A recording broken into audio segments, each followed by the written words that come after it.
What's up, guys? Sean with V-Twin Revolution here. Got a quick tip for you.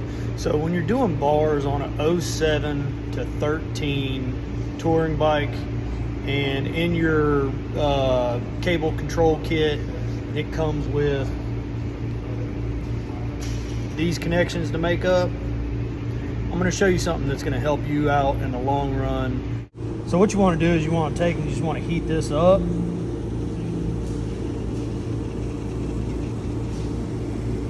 Drop you a little solder in on it.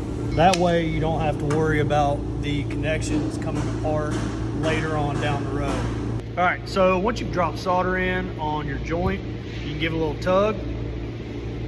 Then all you got to do, slide your heat shrink on. Rinse and repeat, guys. Hope it helps.